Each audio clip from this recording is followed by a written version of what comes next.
Et Jean que moi pour mettre nous, moi dit nous que l'ONU est réuni hier pour te accentuer sur le dossier Maduro au Venezuela. Et réunion qui était surchauffée. Nous prenons web, nous nos vidéos et puis son à l'appui. Quatre pays qui étaient faits, quatre pays qui étaient très durs face, y compris États-Unis, les représentants. Ça veut dire, et nous parlons, pendant représentants américains a parlé, ou pral côté l'autre groupe yo te même vle mette main tellement bagay la te surchauffé et réunion qui finit en queue de poisson de Kabdou parmi les représentants là aussi la Chine Iran État islamique là et puis États-Unis c'est quatre déclarations ça yo c'est quatre interventions ça yo nous porter pour côté nous pas le temps de yon après l'autre OK yon après l'autre déclaration président déclaration représentant de chaque pays ça yo diplomate pays là aussi pas mettre de l'eau dans la bouche c'est les mêmes qui parlent premier parler diplomate la Chine deuxième qui parle prendre la parole c'est nous parle côté pour et puis troisième c'est État islamique Iran c'est les mêmes qui parlent parler et après Iran fin parler grand maman Pemba pral parler qui c'est les États-Unis d'Amérique yon une réunion qui était extrêmement difficile, qui était extrêmement metté président au ni en petit soulier. Et nous prenons tendez côté, même quand été évoqué, l'arrestation du président Panama, il était évoqué tout, et États-Unis fait point sur ça présent. Entendez. Je vous félicite alors que vous assumez la présidence du Conseil de sécurité. Ensuite, je salue les nouveaux membres élus du Conseil. Ce début de nouvelle année a suscité l'effroi auprès de tous ceux qui, dans le monde, espéraient pouvoir compter sur le respect du droit international et la non-ingérence dans les affaires intérieures des autres États. Ça, c'est le représentant là aussi qui a déposé là, sur là le aussi. respect de la diplomatie et la recherche du compromis comme principe clé pour les travaux de la nouvelle administration américaine. L'attaque contre le responsable du Venezuela, qui a entraîné la mort de plusieurs dizaines de citoyens du Venezuela, a ouvert pour de nombreuses personnes une ère d'arbitraire et de domination par la force américaine, du chaos, de l'illégalité dont souffrent des dizaines d'États dans différentes régions du monde. Ce crime cynique commis par les États-Unis à Caracas ne saurait en aucun cas être justifié. Nous condamnons fermement l'acte d'agression militaire des États-Unis contre le Venezuela. C'est une violation de toutes les normes du droit international. Étant donné les confirmations d'informations quant au fait que le président du Venezuela, Nicolás Maduro, et son épouse se trouveraient aux États-Unis, à New York, nous appelons les responsables américains à libérer immédiatement le président légalement élu de cet État indépendant, ainsi que la libération de son épouse. Tout problème existant entre les États-Unis et le Venezuela, ou toute autre contradiction, devrait être réglé par le dialogue. C'est ce à quoi nous enjoint la charte de l'ONU, dont les buts et principes, depuis certaines années, sont appliqués de façon sélective en fonction des conjonctures politiques. Aujourd'hui, nous récoltons les fruits de la sélectivité et de l'irresponsabilité de certains quant au respect du droit international. Certains États qui s'identifient à ce que l'on appelle cet ordre mondial fondé sur les règles. Eh bien, le voilà, votre ordre mondial fondé sur les règles dans toute sa grandeur, qui effare même les membres de l'Union atlantique les plus convaincus. Monsieur le Président, nous faisons montre de la plus grande solidarité avec le peuple du Venezuela face à cette agression extérieure. Nous appuyons pleinement la décision du gouvernement du Venezuela à défendre les intérêts nationaux et la souveraineté du pays. Les actions agressives de Washington ont déjà été condamnées par de nombreux États et de nombreuses unions et mouvements, y compris le mouvement des non-alignés, l'Union africaine et le groupe des Amis pour la défense de la Charte. Nous espérons que cette attaque internationale fera l'objet d'une évaluation impartiale immédiate pour le point de vue du droit international quant à l'utilisation des mécanismes universels de l'ONU et les autres formats multilatéraux. La reconnaissance ou la non-reconnaissance par tel ou tel État ou Union de la légitimité de Nicolás Maduro ne devrait pas influencer le processus. Toute tentative visant à semer la confusion ou à s'éloigner des principes de base de la part de ceux qui, dans d'autres situations, font avec rage appel au respect de la charte, témoigne de l'hypocrisie et c'est inadéquat. Nous devons aujourd'hui espérer que nous pourrons renoncer aux 2 poids 2 mesures et que l'on ne tentera pas de justifier cet acte d'agression flagrant, et ce dans la crainte d'enrager le gendarme mondial américain. Force est de constater qu'avec cynisme, Washington ne tente pas de formuler d'objectifs concrets quant à cette opération.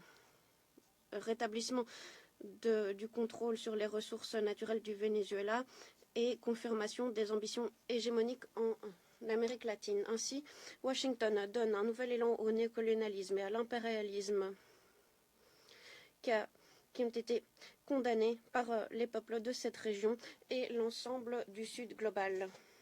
Face à cette situation, il est essentiel de préserver l'unité de la communauté internationale et de s'opposer fermement aux méthodes utilisées par Washington contre le Venezuela. Il s'agit de méthodes de politique étrangère américaine militaire. Ce n'est que de cette façon que l'on pourra pousser Washington à revenir sur cette décision et à renoncer à ce cap erroné. Comme nous l'avons dit lors de la dernière réunion sur le Venezuela, c'est la sonnette d'alarme qui retentit dans cette région et qui retentit dans tout l'hémisphère occidental. Cette alarme retentit pour tous les membres de l'Organisation des Nations Unies et pour l'avenir de notre organisation. Faire fi de cette alarme, cela revient à renoncer à nos principe à autoriser de fouler aux pieds le droit international et de renoncer au comportement civilisé des États. Nous ne pouvons pas permettre aux États-Unis de s'octroyer le rôle de juge tout-puissant qui se donnerait le droit d'envahir des pays, de déterminer qui sont les coupables, de déterminer les sanctions, de les exécuter, en faisant fi de la juridiction internationale, de la souveraineté et de la non-ingérence. Est-ce à ce monde que nous aspirions lorsque nous avons célébré le 80e anniversaire de la Charte, quand nous avons souscrit à la déclaration de la présidence du Conseil de sécurité en la matière? Est-ce là l'objectif de la réforme de l'ONU à laquelle nous appelons tous, ou bien l'ONU et le Conseil de sécurité n'ont-ils aucune valeur et nous devons donner à Washington le blanc-seing pour diriger? Et est-ce que la volonté de chaque peuple à déterminer son cap et son destin n'ont-ils aucune valeur? Voilà les questions auxquelles nous devons répondre aujourd'hui. Et si nos réponses sont sincères et fondées sur des principes, eh bien, alors peut-être les responsables américains qui ont déclaré vouloir diriger un pays en suivant les intérêts des États-Unis et bafouant par là même leur propre constitution, qui commence par les mots « Nous, le peuple des Nations Unies », pourront recommencer à reconnaître la souveraineté des autres États et ne pas s'atteler à faire des coups dans les régimes qui les dérangent. Merci. Je remercie la Fédération de Voilà Russie. des Je donne la représentants de la parole à Chine la qui parlent Chine. parler maintenant. Monsieur peut aller plus loin. Monsieur peut accuser les Merci, États-Unis Monsieur le même. C'est Président. pour La pétrole là, c'est Chine pour ressources naturelles. appuie Venezuela, l'organisation de qu'il cette fait réunion Maduro ça. On va le d'urgence tendre. quant aux frappes On va le militaires tendre. américaines contre le Venezuela. Nous remercions la secrétaire générale adjointe Di Carlo pour avoir lu l'intervention du secrétaire général Guterres. J'ai écouté avec attention les différents intervenants. Nous saluons le représentant permanent du Venezuela et les représentants d'autres États qui participent à la réunion le 3 janvier. Les États-Unis ont lancé des frappes militaires flagrantes contre le Venezuela. Ils ont saisi de force le président Maduro et sa femme, l'ont exfiltré du pays et ont prétendu vouloir diriger le pays et n'ont pas non plus renoncer à une potentielle deuxième vague d'attaques. Nous condamnons fermement ces actes d'attaque militaire et de harcèlement des États-Unis. La communauté internationale, depuis un certain temps, se dit préoccupée pile quant au gros parole. blocus aux Tendez sanctions. bien ça qu'a dit. Tendez bien, oui? Tendez bien. OK? Des États-Unis contre le Venezuela. Le Conseil a organisé 2 réunions d'urgence à l'occasion desquelles le secrétaire général et beaucoup de membres du Conseil et des membres de la région et d'au-delà ont appelé à respecter la charte et le droit international. On a appelé à préserver le calme et à régler les différends de façon pacifique. On a appelé à la désescalade des tensions et à la préservation de la stabilité régionale. Toutefois, en tant que membre permanent du Conseil, les États-Unis ont fait fi des vives préoccupations de la communauté internationale et ont foulé aux pieds la souveraineté, les intérêts légitimes et la sécurité du Venezuela. Les États-Unis ont violé le principe d'égalité souveraine et de non-ingérence dans les affaires intérieures des États, ou encore le principe de règlement pacifique des différends, ou encore l'interdiction du recours à la force dans les relations internationales. Ces principes sont la base de la charte de l'ONU et sont la pierre angulaire du maintien de la paix et de la sécurité internationale. L'ONU a placé son pouvoir au-dessus du multilatéralisme et l'action militaire au-dessus des efforts diplomatiques. C'est une vive menace pour la paix et la sécurité en Amérique latine et dans les Caraïbes et de fait au niveau international. Nous nous opposons fermement à ces actions. La communauté internationale a fait part de ses vives préoccupations et condamnations en la matière. Nous exhortons les États-Unis à réagir aux appels de la communauté internationale, à respecter le droit international et les buts et principes de la charte. Il faut cesser de s'ingérer dans la souveraineté d'autres États, de tenter de renverser le dirigeant du Venezuela. Il faut faire le choix du dialogue et des négociations. Nous appelons les États-Unis à garantir la sécurité personnelle du président Maduro et de son épouse. Nous appelons à les libérer immédiatement. Nous appelons le Conseil à assumer sa responsabilité au premier chef de maintien de la paix et de la sécurité internationale. Nous appuyons tous les efforts déployés par le secrétaire général, les pays de la région et d'autres organisations qui contribuent à la promotion du dialogue et de la désescalade de la situation. Les leçons de l'histoire nous l'ont appris. Le recours à la force n'est pas la solution. Le recours indiscriminé à la force ne fait qu'aggraver les crises. Les États-Unis ont contourné le Conseil pour procéder à une agression militaire contre l'Irak. Ils ont attaqué les installations nucléaires de l'Iran et ont adopté des sanctions, procédé à des frappes militaires ou occupé militairement de nombreux pays d'Amérique latine et des Caraïbes. Ce sont autant d'actions qui ont entraîné l'instabilité, le conflit et qui ont engendré bien des souffrances pour les populations locales. Ces actions sapent le développement et la sécurité de tous. Nous le constatons. Le Venezuela est un État indépendant et souverain qui doit pouvoir défendre sa souveraineté et sa légitimité. Les États-Unis doivent contribuer aux efforts de maintien de la paix et de la sécurité et aux efforts de développement. Le Venezuela et tout autre pays ont le droit de faire leur choix en matière de développement. Aucun pays ne peut s'octroyer le rôle de gendarme. Aucun pays ne peut prétendre être le juge de tous. Nous voulons permettre au Venezuela de préserver ses droits et ses intérêts légitimes. Nous appuyons les pays de la région qui défendent le statut de l'Amérique latine et des Caraïbes en tant que zone de paix. Nous exigeons que les États-Unis changent de cap, mettent fin aux politiques de harcèlement et établissent des relations de collaboration avec les pays de la région sur la base du respect mutuel, de l'égalité et de la non-ingérence dans les affaires intérieures de l'État. Nous sommes prêts à travailler avec les pays de la région et la communauté internationale pour renforcer la solidarité et la coopération, défendre la justice, préserver la paix et la stabilité en Amérique latine et dans les Caraïbes. Je vous remercie. Bon, ça c'est représentant État islamique là, Iran, c'est les mêmes qui parlent parler, qui parlent déposer là. Iran qui a déposé, entendez.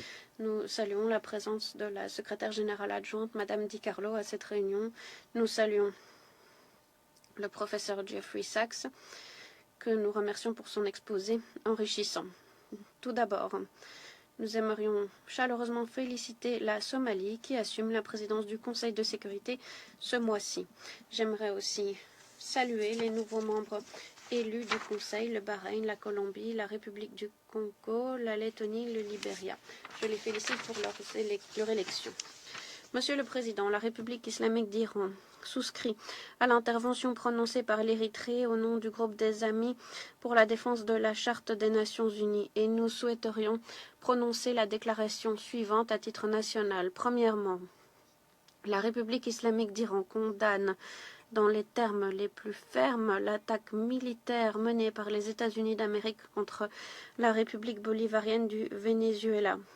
Cet acte illégal est constitutif de terrorisme d'État. C'est une violation flagrante de la charte de l'ONU, plus particulièrement de l'article 2, paragraphe 4 et 2, paragraphe 7, et des normes obligatoires du droit international.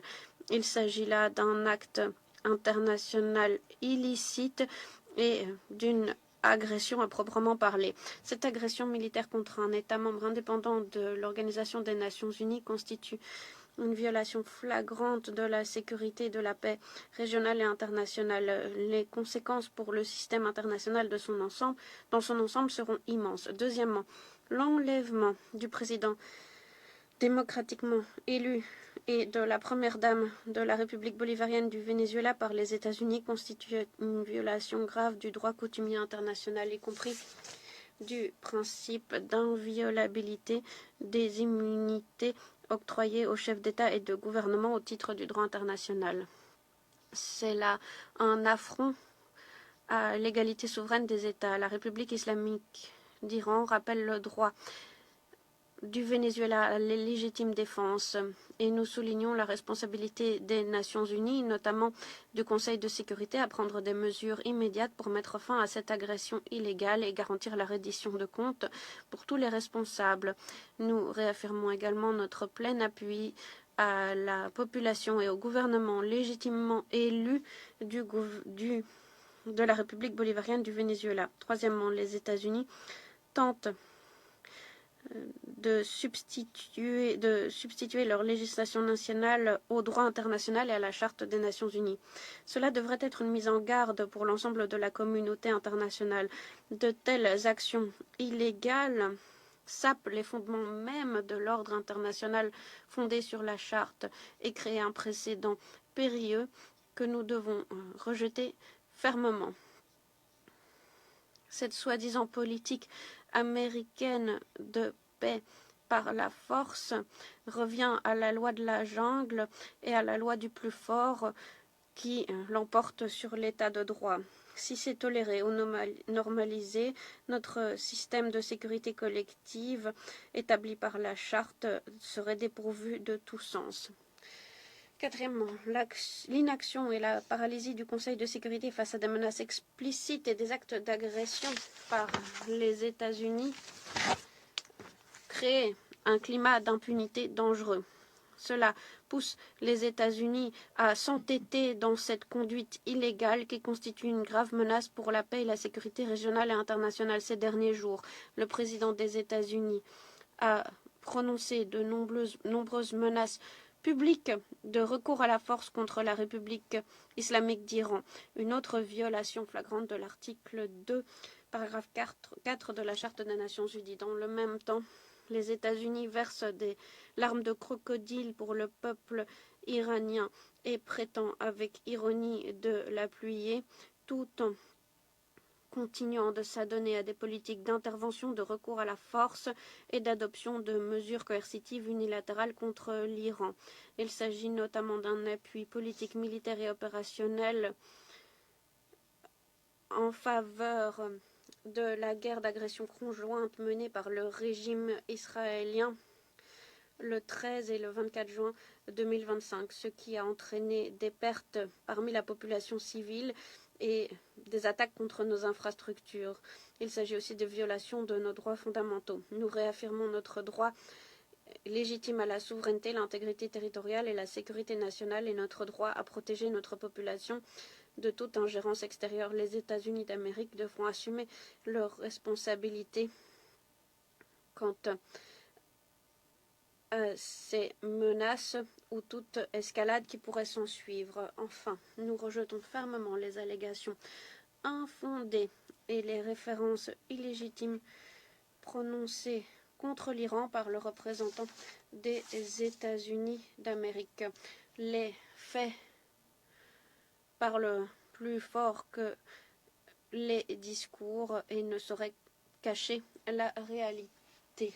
Merci. Je remercie le représentant de la République islamique. Koulia là, c'est tout Et pas je donne mettre la parole monde là, au président. c'est tout Merci pas représentant les de États-Unis présider cette qui réunion. déclarait J'aimerais vous Nicolas Maduro remercier, a pourri de la justice, Madame contre la Freitas, justice, c'est-à-dire pour c'est un votre fugitif, exposé. il déclarait même son fugitif, Et j'aimerais et indiquer Nicolas que Madame Nicolas Freitas est en exil. Elle Maduro, a dû fuir ce et régime. hier, c'est Merci peut-être pour ça, votre il a arrêté. courage. Entendez, Merci et bagay d'avoir ça a fait pas la le fait lumière plus sur ces lever véritables sous dos atrocités d'autres commises par le régime alliés illégitime de Maduro Maduro. yo, Ce et nous pas le week-end, côté les même États-Unis ont mené avec Kébété, succès ça veut dire que une bagay la opération été de mise en œuvre de la surchauffé dans législation l'ONU chirurgicale avec l'aide hier, de en l'armée suivre, militaire, de entendez, l'armée des représentant États-Unis contre les deux États-Unis, fugitifs représentant Trump là. internationaux, le terroriste narcotrafiquant Maduro et Cilia Flores.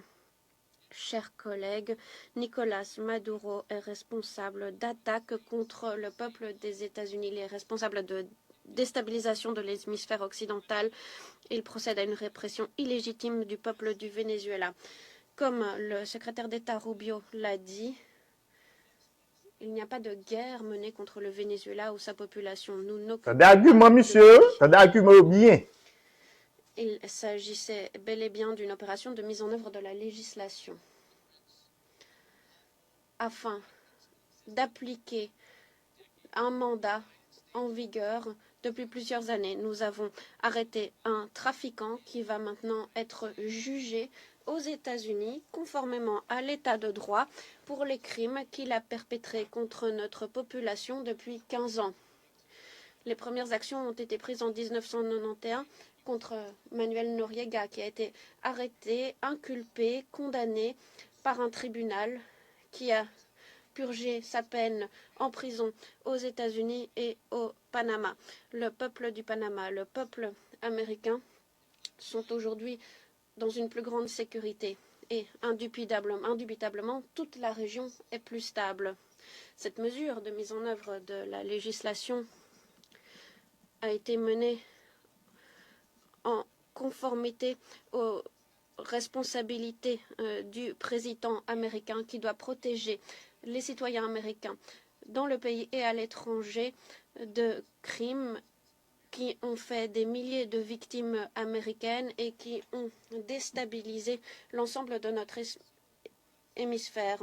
Nicolas Maduro et son épouse ont été exfiltrés aux États-Unis pour y être jugés. Maduro était inculpé par un grand jury dans le district sud de New York et il doit faire face à des crimes graves en raison de ses efforts visant à procéder à du terrorisme, au trafic de stupéfiants, au trafic de cocaïne et d'autres stupéfiants, mais aussi en raison de trafic d'armes. Les nombreuses preuves de ces crimes seront présentées au public lors des poursuites pénales. Chers collègues, Maduro n'est pas simplement un trafiquant inculpé, c'était aussi un soi-disant président illégitime, ce n'était pas un chef d'État. Voilà des années que Maduro et ses alliés manipulaient le système électoral du Venezuela pour préserver leur pouvoir. Il y a 2 ans, en 2024, un groupe d'experts des Nations Unies avait déterminé que les élections cette année-là étaient une vaste manigance et ne répondait en aucun cas aux normes les plus fondamentales pour être considérées comme des élections crédibles. Donc l'ONU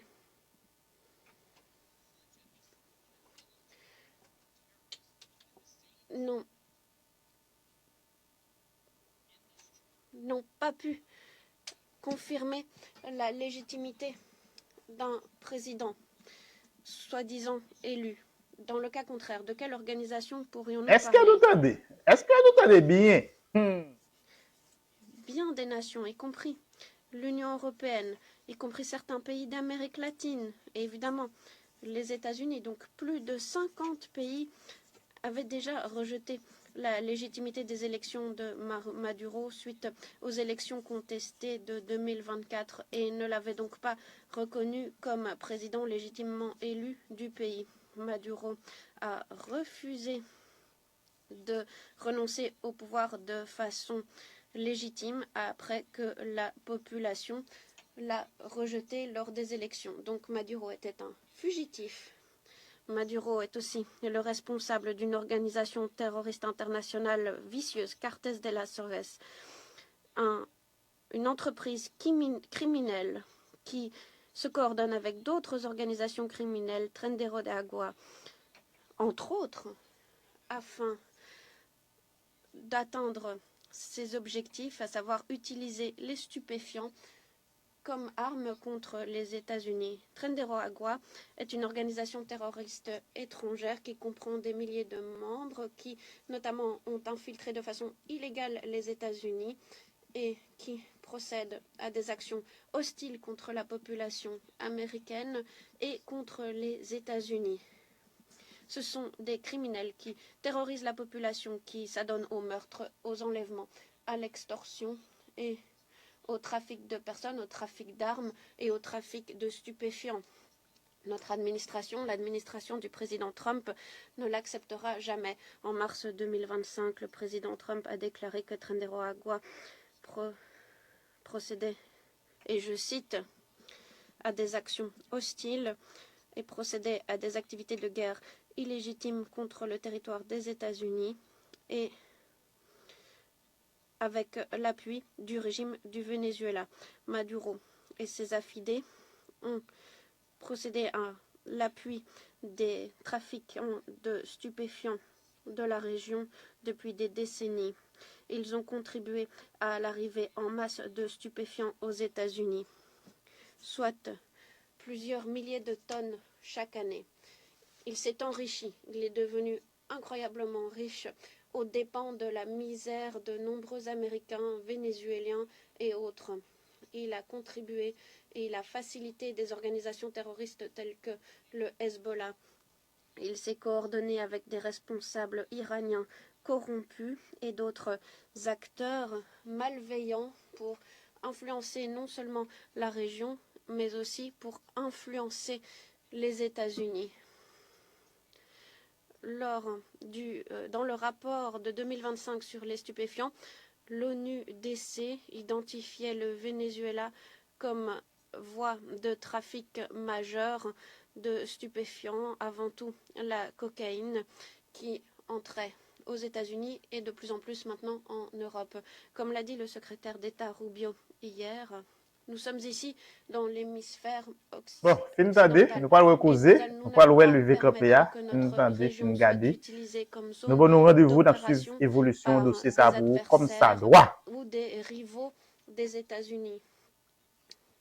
Le Venezuela ne peut pas devenir la base d'opération de l'Iran, du Hezbollah, des services de renseignement de Cuba ou d'autres acteurs malveillants. Nous ne pouvons pas nous permettre que ces vastes réserves d'énergie soient contrôlées par des adversaires des États-Unis et soient contrôlées par des dirigeants illégitimes sans bénéficier à la population du Venezuela, alors que ces ressources sont accaparées par une poignée de privilégiés. Mais ce n'est pas la fin. Les États-Unis et des organisations de défense des droits humains ont publié des rapports confirmant de nombreuses violations des droits humains perpétrées par le régime de Maduro, telles que des exécutions arbitraires, des détentions politiques, la torture ou encore la détention arbitraire et illégale.